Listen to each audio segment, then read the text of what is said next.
Welcome back to New World Next Week. I'm James Corbett of CorbettReport.com. And I'm James Evan Pilato of MediaMonarchy.com, and we came up with this idea that we can use dead birds and make them a drone. We've got that story, plus Google's AI hallucinations. But first, James, what's up with all the 9/11 truth light lately? Bombshell filing. 9/11 hijackers were CIA recruits. I think they mean assets.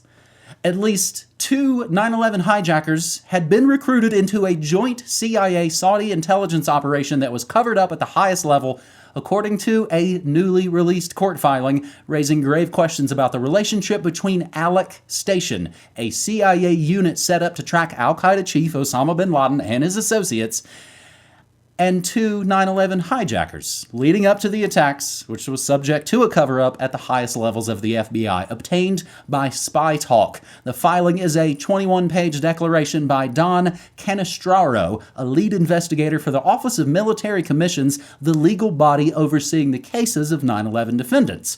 It summarizes classified government discovery disclosures and private interviews he conducted with anonymous high-ranking CIA and FBI officials. Many agents who spoke to Canestraro, that's tough, even for an Italian boy. I haven't seen that name before.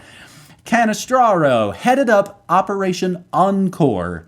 Many of the folks he spoke to headed up Operation Encore, the Bureau's aborted long-running probe into Saudi government connections into the 9/11 attacks. Despite conducting multiple lengthy interviews with a range of witnesses, producing hundreds of pages of evidence, formally investigating several Saudi officials, and launching a grand jury to probe a Riyadh-run U.S.-based support network for the hijackers, Encore was abruptly terminated in 2016. This was purportedly due to a Byzantine intra-FBI bust-up over investigative methods. So just internal strife and office warfare.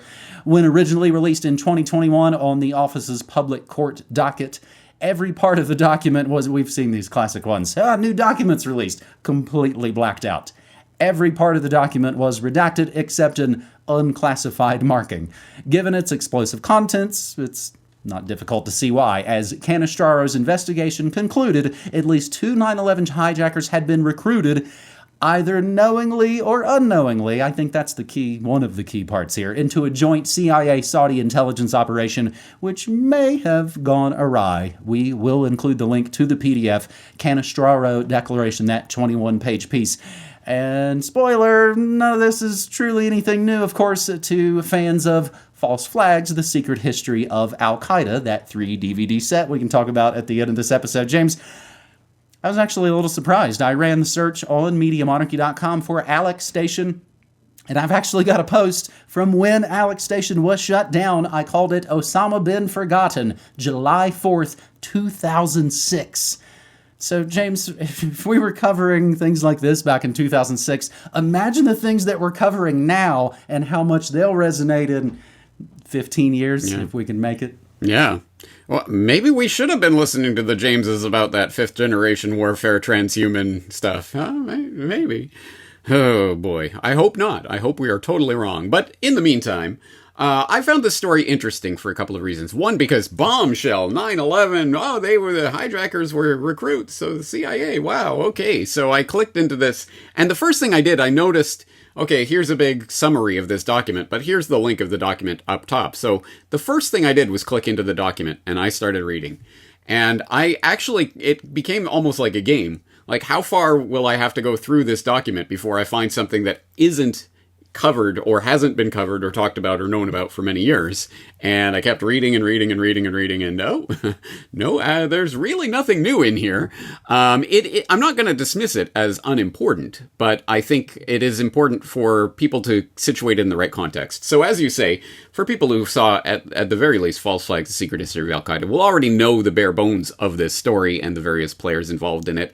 And if you followed up on that with my false flag reading list from QFC, number 93, that I did a few months ago, of the many, many, many dozens of books that I consulted in the creation of that documentary, if you followed those links, then you would know all of this. So, in a sense, hey, test your 9/11 chops. Go through this document, and when they talk about, he gives these code names for the different FBI agents and things that he talked to, you will know the names of those agents that are redacted in this document, like the FBI agents who were stationed at Alex Station, who were trying to send this information to the FBI, blah, blah, blah, you will know those names because you already know this stuff. The acronyms, the VVV and HHH, the deputy head of Alex Station and blah, blah, blah. You will know who these people are. You don't need magic unredactor because you will already know this it's been reported before.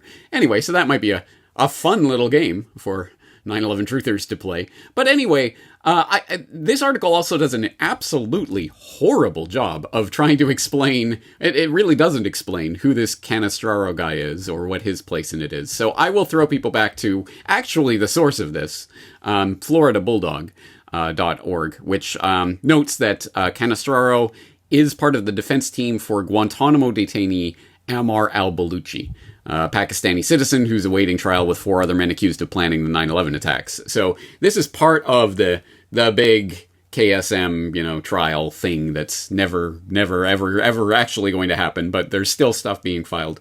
This is part of that. So this is a defense lawyer working, or part of the defense team working at Guantanamo.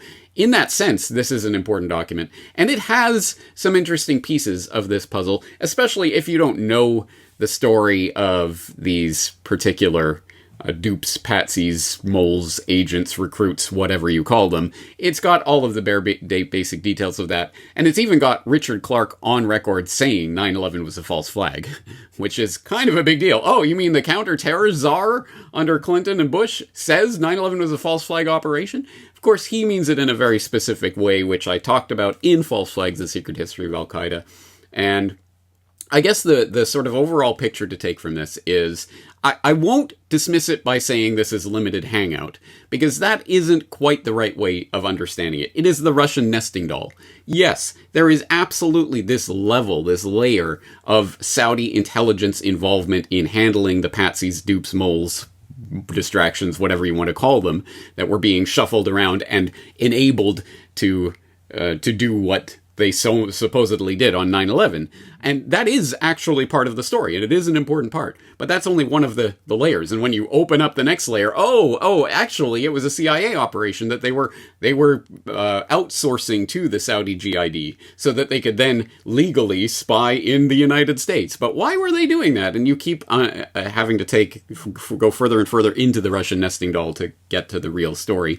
So I don't dismiss this. I don't think it's unimportant, but I think it is part of a much larger story. If you want a window into that larger story, obviously start with False Flags, The Secret History of Al-Qaeda. I also had a debunking the 28 pages conversation with Dan Dix back in 2016, where we talked about a lot of this part of the story. And even back in 2011, I have an interview with Kevin Ryan about playing the Get Into Saudi Arabia free card, which is essentially part of what this is about, is at any time they can come out and say, actually, 9/11 was Saudi, and now we have the right to go in there, which is sort of the sword of Damocles hanging over them as they start inching towards the Chinese umbrella.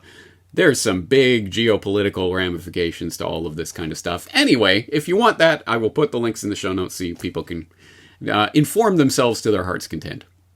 Meanwhile, awkward monkey side eyes from Israel, of course, as well.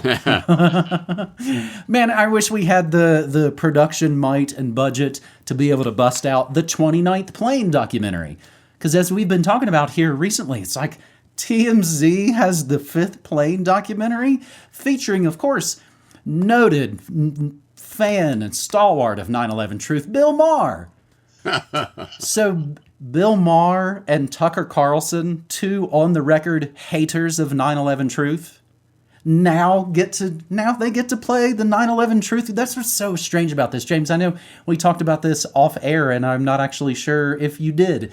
Did you ever actually do a piece on CNN discussing Terrence Yakey and Oklahoma City? Yeah, I did a flashback just a little while ago to my Terrence Yakey piece where I went through that article, which is actually not a bad article. It actually has a lot of good information in it. It's just why 20 plus years later, huh? Yeah, that's you know what I say. All my phrases about conspiracy business.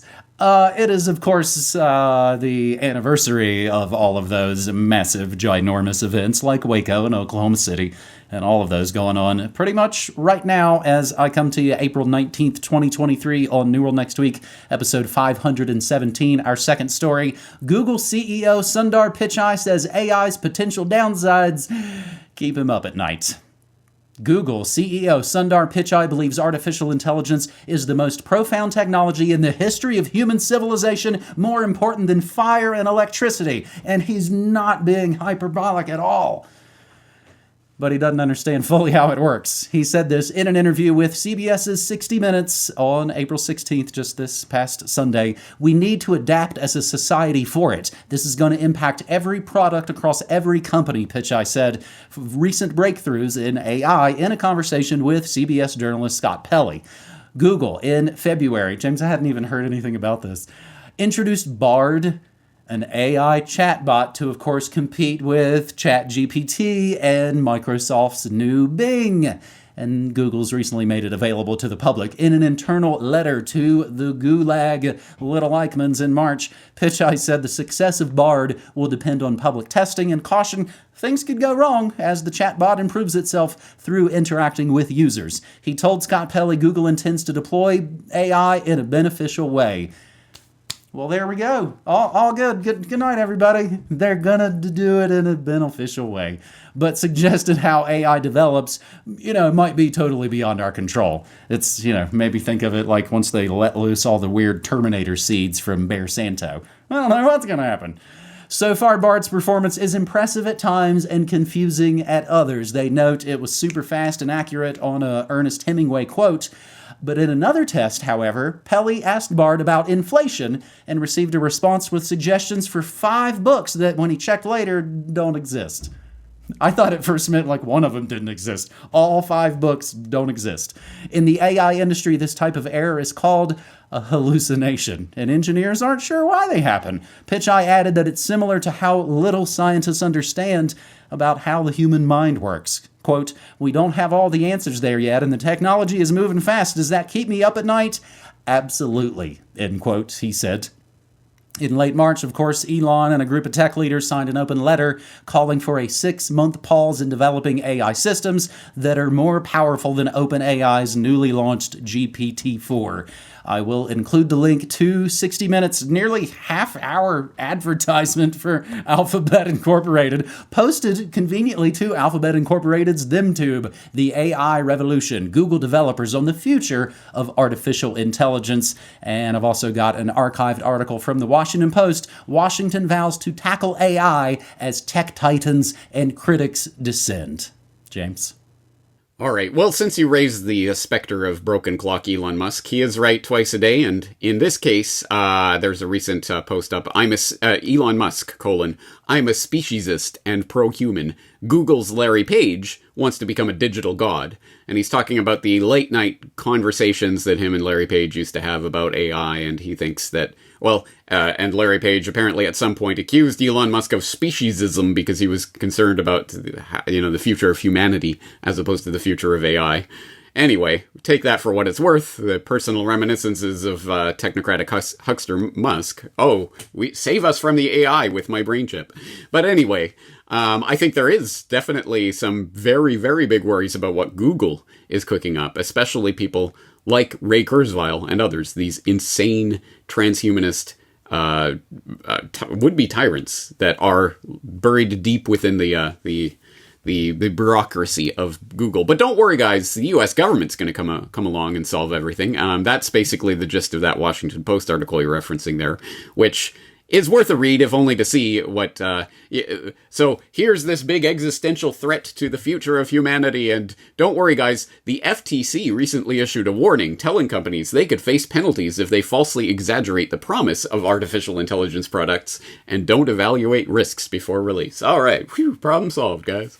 But you will appreciate that they called, apparently, the Justice Department's top antitrust enforcer said at South by Southwest last month that his office had launched an initiative called Project Gretzky to stay ahead of the curve on competition issues in artificial intelligence markets, which is apparently a reference to Wayne Gretzky's famous quote that you have to, don't go where the puck is, go where the puck is going. So they're going to go where the puck is going when it comes to AI. And don't worry, guys, the government regulators are on the case. And what does that mean? Meanwhile, Lou is working on legislation to build a government commission to assess artificial intelligence risks and create a federal agency that would oversee the technology, similar to how the Food and Drug Administration reviews drugs coming to market. Getting buy-in from a Republican-controlled House for a new federal agency will be a challenge.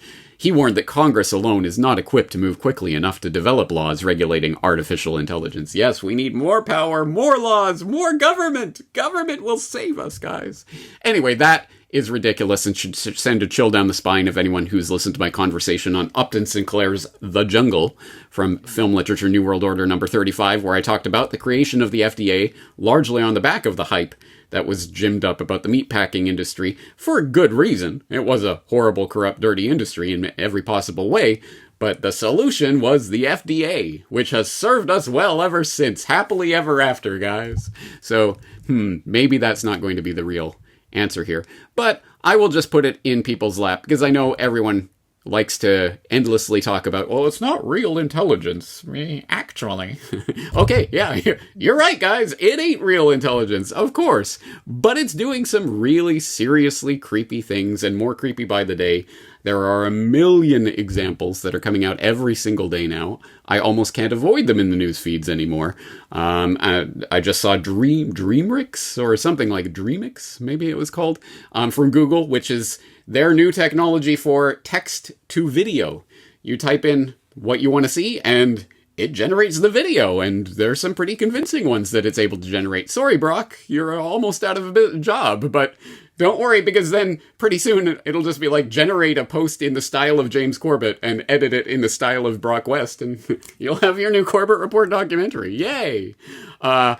You think that's a joke? Axios.com. AI copyright in spotlight after platforms pull fake Drake song.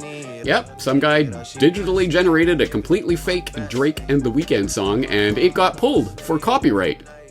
Copyright? But whose song is it anyway?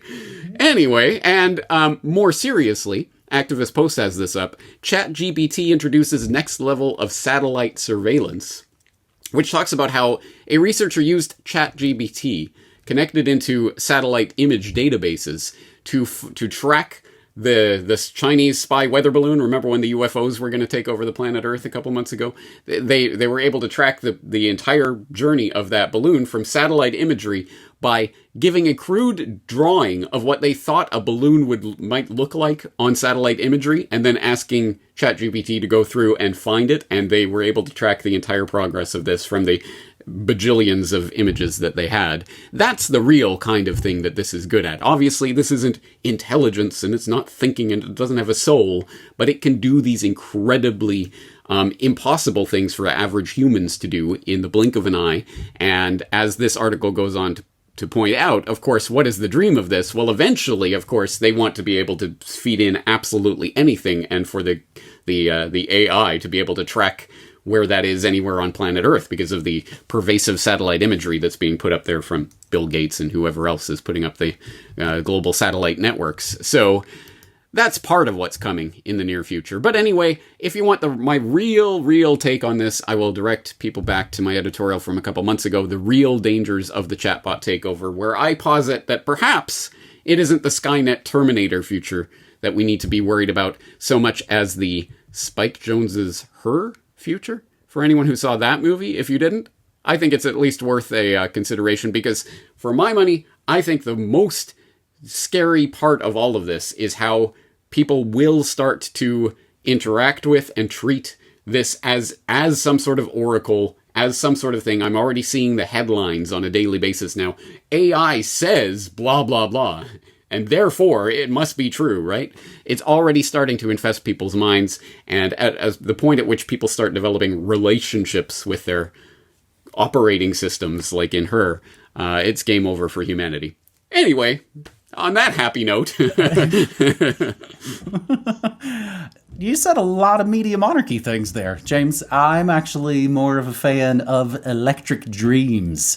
If anybody's seen that film from the mid-'80s, nearly the same exact story. A guy gets a computer who slowly takes over his life and falls in love with his girlfriend. Similar, different. Electric Dreams. I'll include a link. It's got fantastic music. They ran it on TV all the time. That's how I saw it. We are pretty big fans of the GIF we made of you doing a giant rail of the science.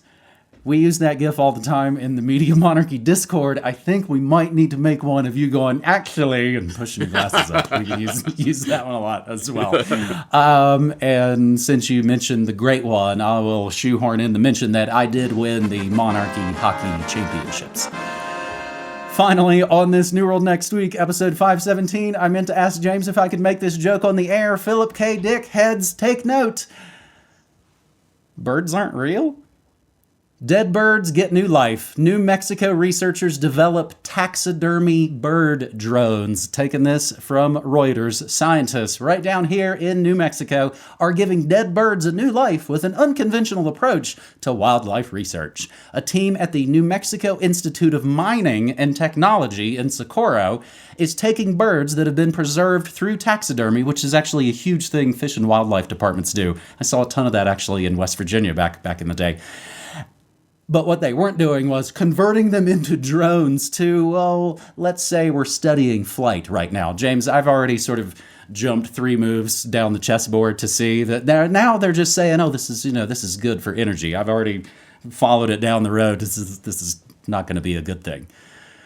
Dr. Mostafa Hassanalian, a mechanical engineering professor who is leading the project, has found that artificial mechanical birds not given the results they were looking for. We came up with this idea that we can use dead birds and make them into a drone. Everything is there. We do reverse engineering. Taxidermy bird drones, currently being tested in a purpose-built cage at the university, can be used to understand better the formation and flight patterns of flocks. That, in turn, can be applied to, of course, the aviation industry. If we learn how these birds manage energy between themselves, we can apply that into future aviation industry to save more energy and save more fuel. The current taxidermy bird prototype flies for a maximum of only 20 minutes, so the next stage is to figure out how to make it fly longer and conduct tests in the wild among living birds. In unrelated news, they are also working on bird flu. Vaccine makers prep bird flu shot for humans just in case. And I will include the video that shows these birds flying. It shows some of the doctors talking about it, doctors, scientists. Godlike researchers working on it. New Mexico researchers develop taxidermy bird drones. Hey, sorry, we killed all the real birds with geoengineering and 5G and experimental mRNA shots, but here's their reanimated corpses to spy on you for your social credit score. James, this kind of strikes me as a horrifying and, dare I say, satanic affront to nature. What about you? Yeah, that's about right. I think I read this story before. I think it was called Frankenstein, right? Yeah, crazy. And you know, eventually it's coming for humans. They'll take dead humans and they'll drone them up, and then they'll put the AI in them, and it'll be like, make a clone of James Evan Pilato. Oh, okay. Here's his animated corpse. Yeah, absolute insanity, absolute total craziness. Hey, but I'll take your bird drones and I'll raise you pigeon-guided missiles. You remember that?